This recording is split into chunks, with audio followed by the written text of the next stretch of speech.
idea behind this paper is to, I thought, given that it was a postgraduate conference, that I would give a talk around a pedagogical question.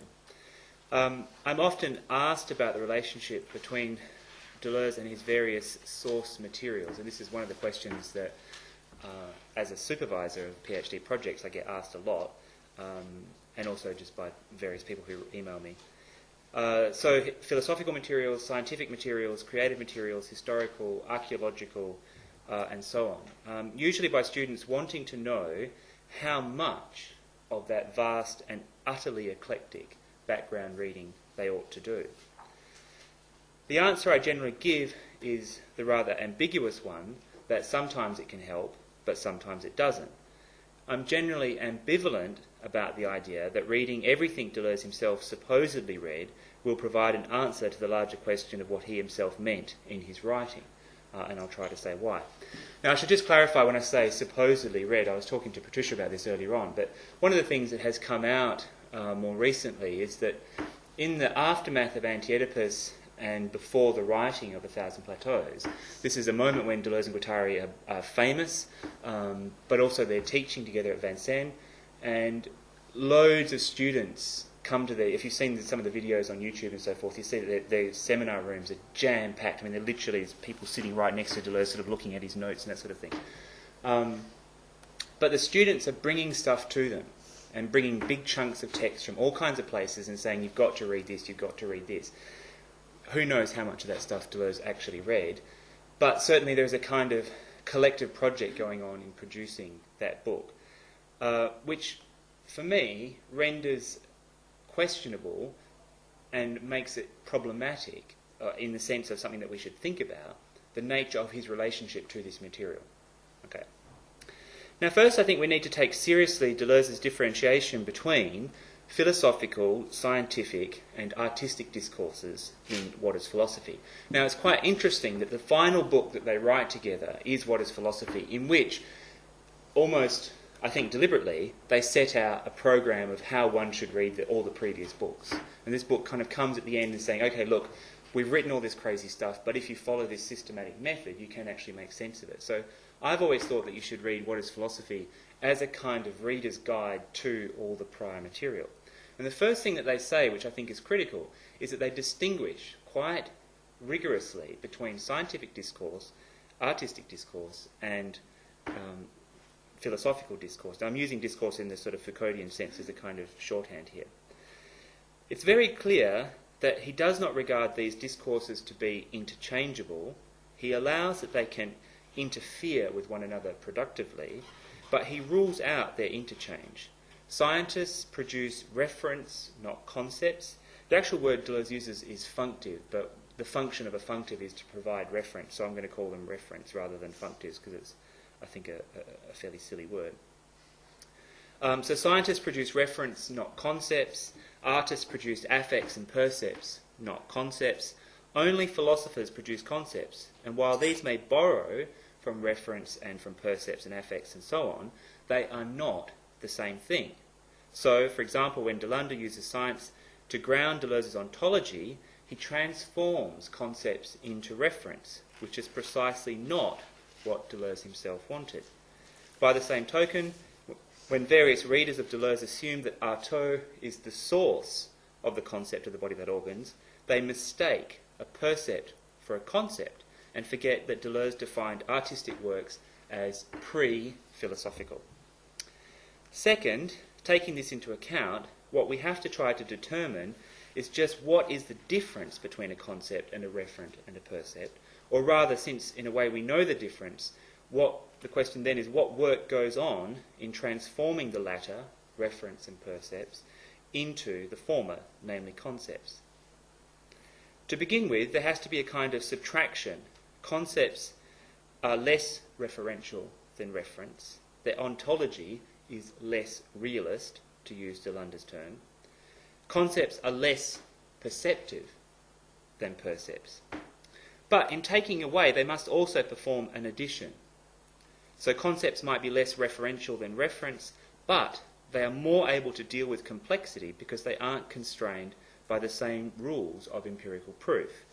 concepts might be less perceptive than percepts, but in a way they enable us to see more than percepts do because they aren't constrained by the limits of the material one has to work with in art. So what I'm trying to say is they're not the same thing, and what we have to do in trying to figure out how to work out the relationship is to look at the process of transformation of one into the other.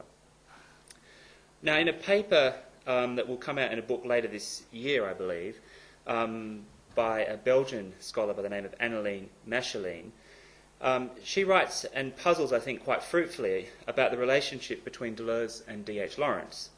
Now, without specifically formulating it as a question, she calls our attention to the problematic way in which Deleuze deals with Lawrence. As she points out, Deleuze is simultaneously a close, careful, and obviously knowledgeable reader of Lawrence, or then again he was married to somebody who was a close and attentive reader of Lawrence. So again, we don't know how attentive he was. As well as highly selective and subtly distorting and even a negligent reader of Lawrence. He not only ignores the great novels, Sons and Lovers, Women in Love, The Rainbow, and Lady Chatterley's Lover, he also ignores Lawrence's, and I quote here, misogynistic attacks on modern women and his peculiar ideas on the education of children. He favours instead the critical and psychological works such as Psychoanalysis and the Unconscious and its sequel Fantasia of the Unconscious. He looks at studies in classical American literature and more distantly the essays in the posthumous collection Phoenix. He makes occasional mention of minor novels like Aaron's Rod and novellas such as The Plumed Serpent, but as Macheline rightly observes, these references are always ambiguous in their intent and purpose. For the most part, Deleuze simply extracts resonant catchphrases, slogans and taglines like the dirty little secret from Lawrence, rather than fully formed ideas or concepts. Perhaps not surprisingly, Deleuze's principal interest in Lawrence seems to derive from Lawrence's potential to be positioned as one of Spinoza's four great disciples, which also includes Kafka, Nietzsche and Artaud. Now, Macheline's critique of Deleuze's treatment of Lawrence directs us to a question that reaches well beyond the specific case. It raises the question of his relation to his source materials in general, be they literary, historical, philosophical or scientific, and as I've suggested, it's an issue that extends to all of Deleuze and Guattari's concepts. For instance, what should I read if I want to understand the rhizome more fully? A plant biology textbook? What about stratification? Should I read a geology textbook?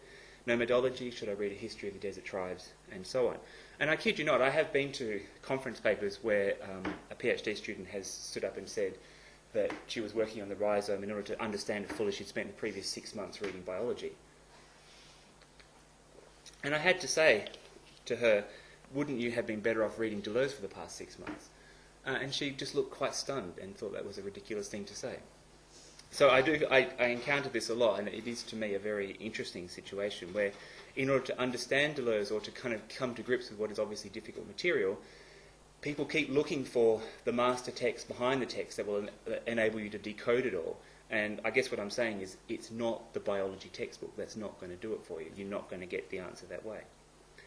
Now, in order to pursue this question, I'm going to take as a test concept one of the more notorious, namely the body without organs, which appears to have been inspired by the three discourses. So, by literature, from Artaud, by philosophy, from Spinoza, and by science, in the form of Weissmann. Now, the body without organs will, via a circuitous route, through Artaud and Carroll, take us to Lawrence and Freud. And here I'm just going to state boldly what I think that many of you might suspect anyway, namely that Lawrence provides Deleuze with a suitably anti-psychoanalytic rhetoric with which to disguise, or at least estrange, a powerful engagement with an enemy, namely Freud. But then, Deleuze never said he wanted to, and as if he could, repudiate Freud. His project has always been to lead psychoanalysis to the point of autocritique and thereby re-engineer it from the inside. Now, Lawrence is essential to this project, which in Frederick Jameson's terms should be described as fundamentally modernist, because like the many great modernist artists Deleuze is inspired by, namely Artaud, Beckett, Joyce, Kafka, Klee, and so on, he conceives of a mental life that is richer and stranger than Freud's ultimately quite normative concept of the life of the mind. Now, Lawrence's critique of psychoanalysis gestures in the direction of what Deleuze and Guattari refer to as non-human sex, which they attribute to Marx. Now, Deleuze makes an explicit link between Lawrence and Artaud in the very title of his essay on Lawrence, To Have Done with Judgment, which borrows from Artaud. He also attributes to Lawrence an explicit role in making visible to us what the body without organs looks like, and I quote here, Lawrence paints the pictures of such a body with the sun and the moon as its poles, with its sections and its plexuses, end of quote. Lawrence's characters too seem to Deleuze to be formed in a way that gives life to this concept as well, and again I quote, Lawrence ceaselessly describes bodies that are organically defective or unattractive, like the fat retired toreador or the skinny oily Mexican general, but that are nonetheless traversed by this intense vitality that defies organs and undoes their organisation. But as exciting and as evocative as these observations are, it is not immediately clear how they help us to understand the concept of the body without organs in an analytic rather than a descriptive sense. And I guess that's the point that I want to make, is that there's a lot of stuff within Deleuze which seems to function, at least in the secondary criticism, in a descriptive fashion rather than an analytic fashion. Sort of people say, well, this looks like a body without organs, but really what they're doing is describing what it looks like rather than using it in an analytic fashion. So in a way, that's the question for us, is how do we turn something that begins as descriptive into something that can function as analytical?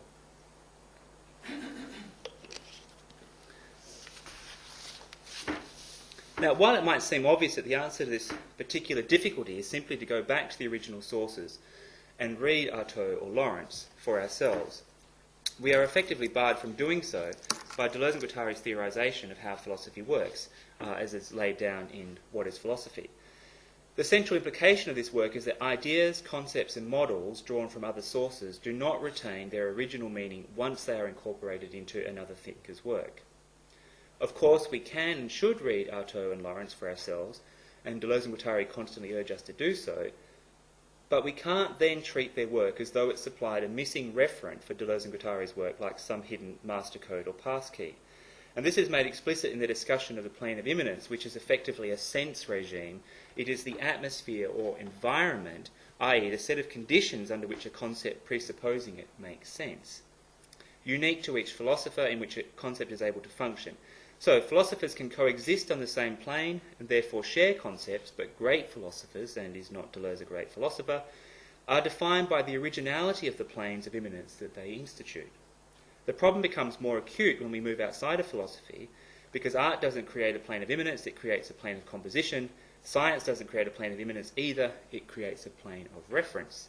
Thus, any concepts philosophy takes from these non-philosophical sources automatically undergo a radical transformation when they are brought into their new environment. I mean, if you wanted an image of this, you sort of have to think of these three planes as being like three planes which have spaces filled with different gases. And if you're in the philosophy plane, you can sort of stand there and you can breathe the air just fine, but you walk into the science room and there's no oxygen, and if you don't have your oxygen suit on, you expire. So in order to move from one plane to the other plane, you have to prepare yourself in a different way and treat them as quite different. So if we cannot read Artaud or Lawrence as a reference, then how can we read them? Now my answer, which is drawn directly from Deleuze, is that we should read his sources as he does, namely clinically. That is, we should read the work of artists like Artaud and Lawrence as symptomatologists, specifically of mental illnesses. In other words, the body without organs is a symptom. That is its first and proper meaning, and we need to be guided by this fact in our analyses of its subsequent permutations in Deleuze and Guattari's work.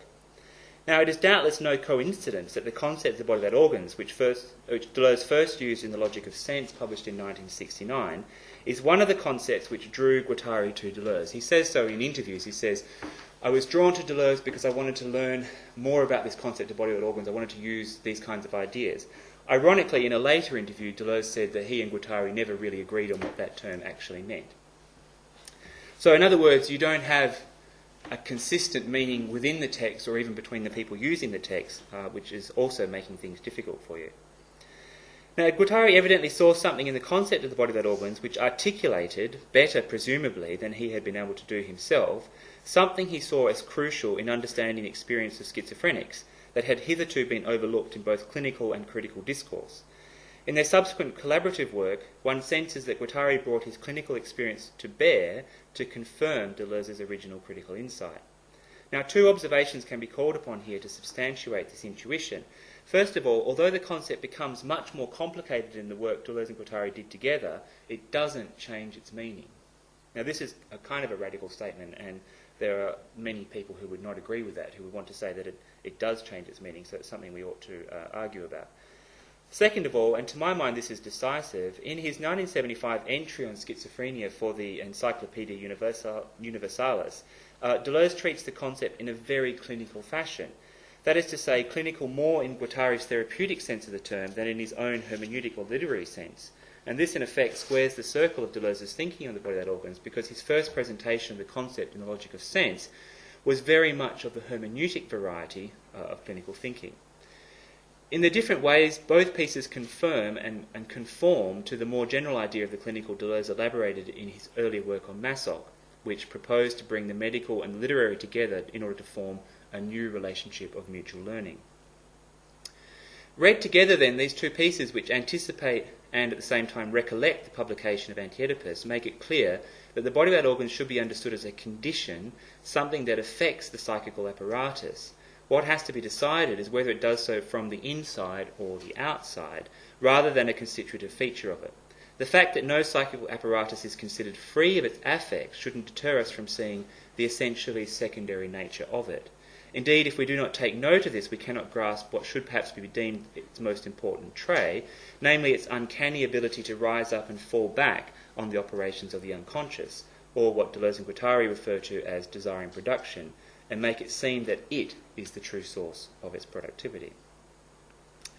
Now, the remarkable thing about the body without organs' debut in the logic of sense is that it is basically unmarked, appearing first in a mere parenthesis. Its future importance in Deleuze's work is not at all in evidence. In fact, at this point, it could even be said that it doesn't really amount to a genuine concept. It is more the description of a symptom or a condition. Although it will in due course become a fully fledged concept, it is important to keep sight of its pre-philosophical origins. My implication is that Deleuze doesn't take the body without organs from Artaud as a ready-made concept. It only becomes a concept in his own work. Therefore, strictly speaking, one cannot use Artaud as a point of reference for this concept, if by that one means his work functions as it signified. The body without organs crops up, as it were, in the midst of a comparative discussion of the differences between Lewis Carroll and Artaud. Deleuze's question is this: is the nonsense of the one the same as the nonsense of the other? Are Carroll's made-up words, his boojums, his jabberwocks and snarks, the same as Artaud's breath words, his howl words, his ratataras, and so on? And Deleuze thinks not. He says, a little girl may sing Pimpernel, and an artist may write frumious, and a schizophrenic may utter perspicacious. But we have no reason to believe that the problem is the same in all these cases, and the results analogous. The works of the little girl, the poet, and the schizophrenic are not organised in the same way. Their sense regime is different in each case. Artaud's attempt at translating Carroll's Jabberwocky, a poem he professed to loathe because of its English snobbery and prudish fecality, is an indicative case in point. At first, Deleuze says, looking only at the two opening stanzas, we have the impression that Artaud's translation is in conformity with the rules of translation espoused and adhered to by Carroll's recognised French translators. But, beginning with the last word of the second line from the third line onward, a sliding is produced and even a creative central collapse, causing us to be in another world and in an entirely different language. With horror we recognise it easily, it is the language of schizophrenia. Carroll's language is a language of the surface, where Artaud's language is a language of the depth. And as Deleuze puts it in a short piece on Carroll, included in Essays Critical and Clinical, it is not that surface has less nonsense than depth, but it is not the same nonsense. Now, one of the things I'm trying to get across here is that, and what seems not to be recognised with Deleuze, is that he actually is very much a formalist. He's always prepared to say that there is a definite distinction between this thing and that thing. And in other words, that's how his philosophy proceeds, by trying to differentiate. And if we lose sight of that, then we really fail to understand what Deleuze is trying to do. So what does Deleuze mean by this? Well, surface is what protects us. It's what protects the non-schizophrenics from depth, which, as Deleuze puts it, is known to any schizophrenic who lives it as well in his or own manner. Depth is the opposite of surface, but it is not hidden beneath the surface, not something constantly lurking below the surface in a way the unconscious is sometimes depicted. It is rather its end. Depth is our model and image of death, Deleuze and Guattari argue. As the authors of horror stories have understood so well, it is not death that serves as the model for catatonia, it is the catatonic schizophrenic that gives its model to death. But it is not just a matter of horror stories, fearful images snatched from the pages of Poe and Lovecraft, or the reels of Craven and Romero, which we can consign to the dustbin of the imaginary. These images that only affect us because they recollect the fact that the experience of death is a common occurrence in the unconscious. And this is what they say in Anti-Oedipus. Death is what is felt in every feeling, what never ceases and never finishes happening in every becoming. In the becoming another sex, the becoming God, the becoming a race, forming zones of intensity on the bodily organs. Becoming is Deleuze and Guattari's term then for the disorienting experience of delirium, which is the experience of the real for itself, the feeling for which no words are finally or fully adequate. The wolf man feels he's becoming a wolf, although he knows he isn't. So delirium isn't a loss of reality, as it is sometimes described in psychoanalysis, but rather an excess of reality, a reality in which anything is possible. The real is not impossible. On the contrary, within the real, everything is possible. Everything becomes possible.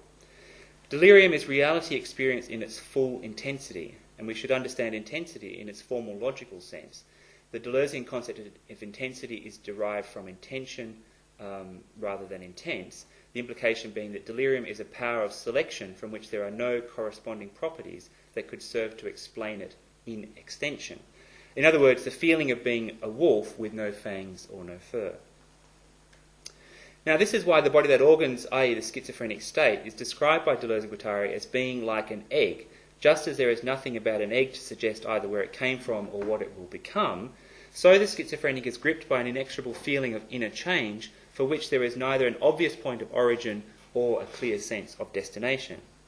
More exactly, it is a feeling that can only be sensed and not put into words, and this is something we have all experienced, the vertiginous power of thought itself. Now here we can see more fully why Jameson should want to describe Deleuze as a modernist, for it is precisely in this realm of that which can only be sensed that modernism finds its essential inspiration for its concepts of the new. The lesson learned by all the avatars of modernism, especially those who would in due course become prophets of postmodernity, like Ihab Hassan, Jean-François Lyotard and so on, is that the radically new can only stem from that which is by definition ineffable.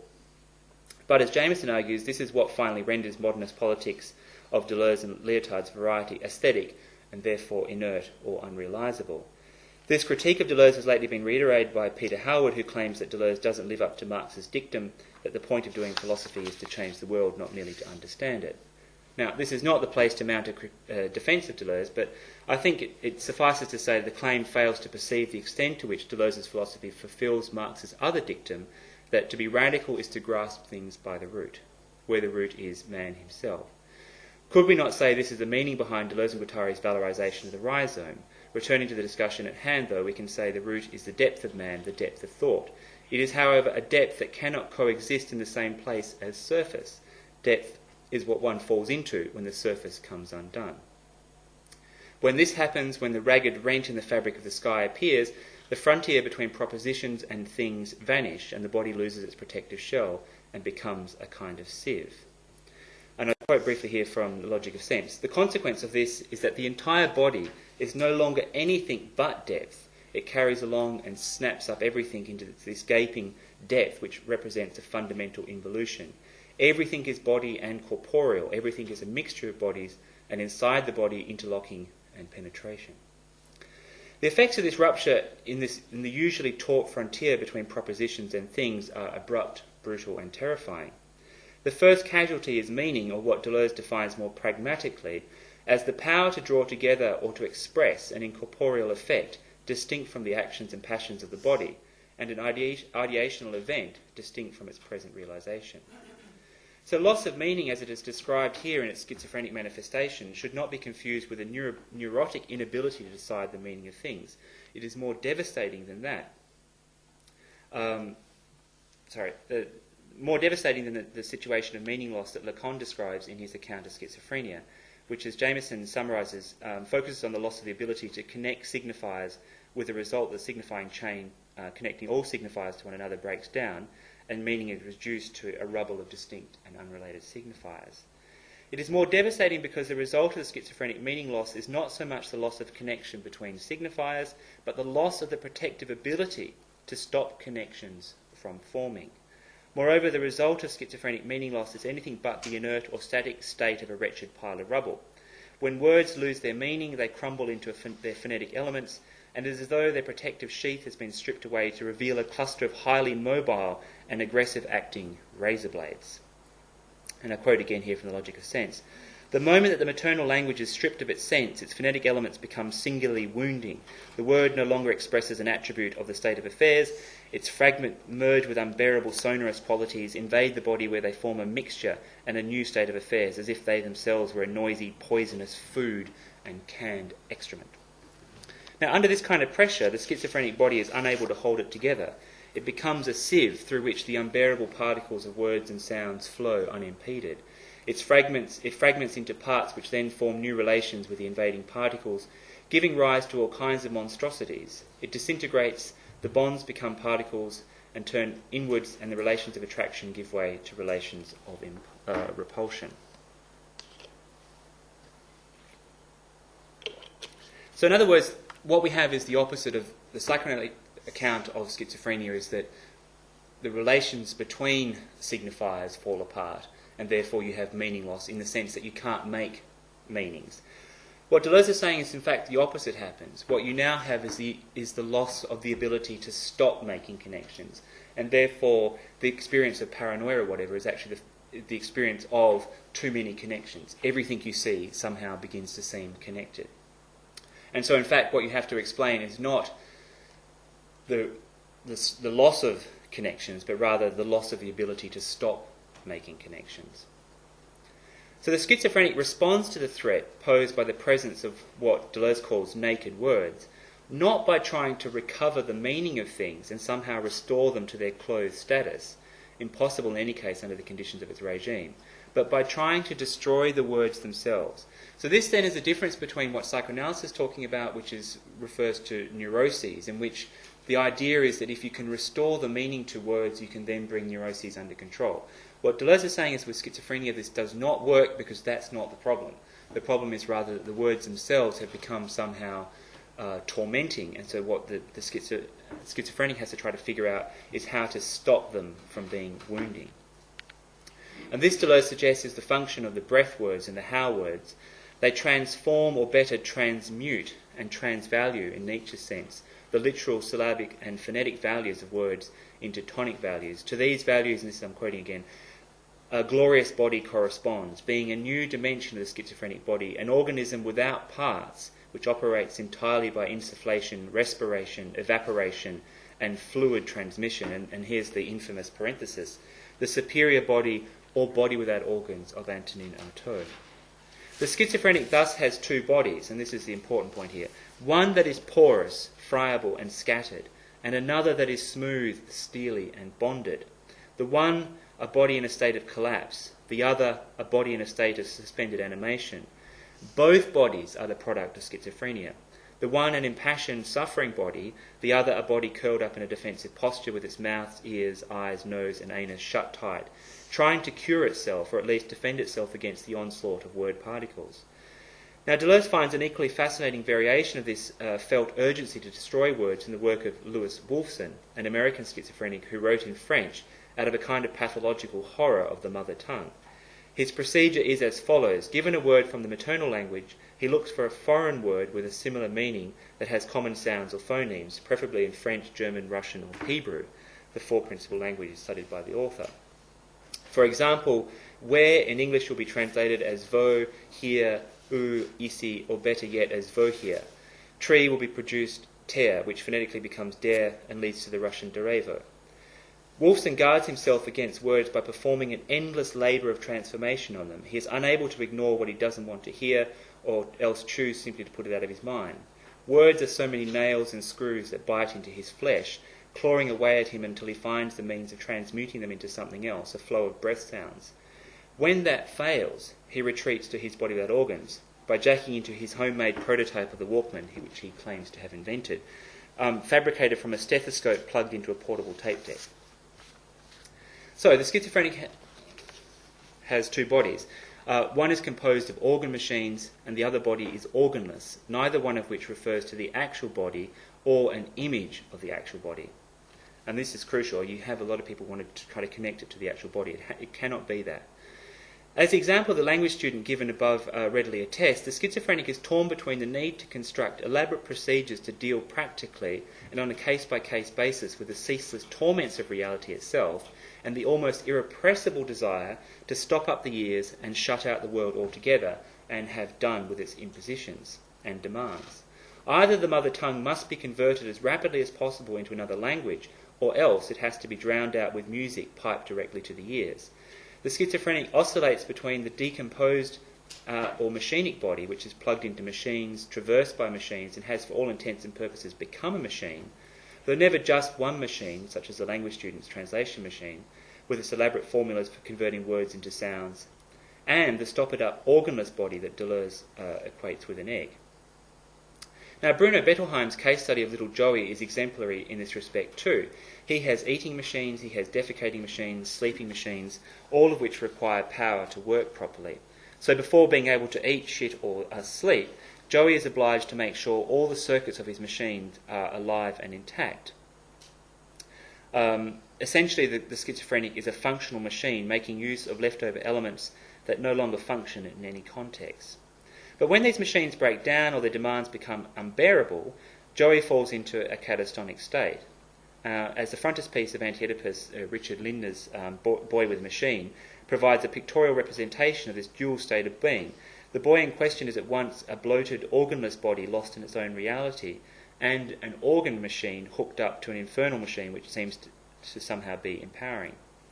So the organless body is a stationary motor giving life and power to its opposite number, and at the same time resisting and repelling the little organ machines which swarm across its surface like so many bacilli. And I quote again, "If we think of the organless body as a solid egg, it follows that beneath the organisation that it will assume, that will develop, the egg does not present itself as an undifferentiated milieu. It's traversed by axes and gradients, by poles and potentials, by thresholds and zones, destined later to produce one or another organic pack." Now, Keith Ansel Pearson insists that the image of the egg is adapted from the neo-Darwinist August Weismann's theory of germinal life. But in the logic of sense, at least, no such scientific connection exists or is discussed. In fact, Humpty Dumpty is given as the source of the egg image for this gloriously smooth body. What other reason, Deleuze asked, did Artaud have for confronting this text? In other words, that's the connection between Carroll and Artaud, that Artaud felt some kind of instinctive response to Humpty Dumpty. He saw something in that prompted him to think of the body without organs. There are no grounds to suppose that Deleuze does not also draw on Weismann, providing we resist the temptation to use the supposition to convert a symptom into a referent. The point to bear in mind here is that the body without organs is only one aspect of the schizophrenic body, and as important as it is, it doesn't act alone. As Deleuze's discussion of Artaud makes clear, for every Humpty Dumpty there is an Alice, for every Alice a Humpty Dumpty, a body sieve and a glorious body.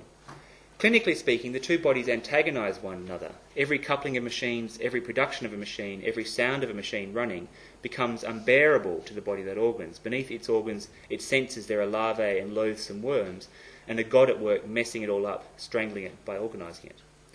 So what the body without organs objects to, what it finds unendurable, is the attempt to organise it made by the organ machines, or what are elsewhere termed desiring machines or abstract machines. The constant pressure of having to translate English words into German or French, together with the pain of failure, compels the student of languages to stop his ears and retreat to a zone where no words can reach him. Little Joey, too, succumbs to a catatonic exhaustion brought on by the relentless need to control his environment with an array of regulating machines, which Bettelheim thought he could cure him of by simply taking the machines away. And of course, Joey goes mental at that point in the non-clinical sense of screaming and raving. So they stop taking the machines away from him, but when the machines kind of break down, because they're just made from bits of cardboard and tape or whatever, they don't allow him to replace the machines, so he has to make do with fewer and fewer machines. And what they discovered is eventually he didn't have any of these machines left, and yet he could still every night get himself into bed and strap in the machine that only he could see, and he didn't need the cardboard replicas of them anymore anyway. So from that point of view, Bettelheim's strategy was obviously a complete failure. It made no difference to how Joey himself continued to act. As Deleuze and Guattari argue throughout their work, the body without organs is often a product of therapy. The psychoanalyst's inability to hear what they are told, it's not daddy, it's a wolf, and the psychiatrist's fetish for physical therapy conspire to send the schizophrenic into a black hole from which there is no return. Artaud's much-cited description of a body that has renounced all its organs so as to have done with the judgment of God should be seen in precisely this light. It describes the exhausted, exasperated, dispirited, essentially hopeless state of the schizophrenic who has opted for silence and stillness rather than put up with any further incursions on its glorious self. I mean, Artaud somewhere defines madness as the decision to simply stay with your own thoughts regardless of what other people say, and then, regardless. And I think that in a sense that's what's going on here. The schizophrenic decides that what they are seeing is what is true and everything else can just be ignored. Now we come to what is, to my mind, one of the most surprising connections to a prior source one can find anywhere in Deleuze's work. And here I quote from Anti-Oedipus.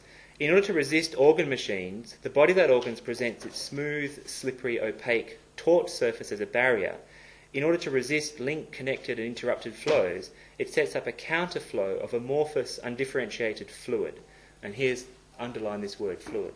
In order to resist using words composed of articulated phonetic units, it utters only gasps and cries that are sheer unarticulated blocks of sound.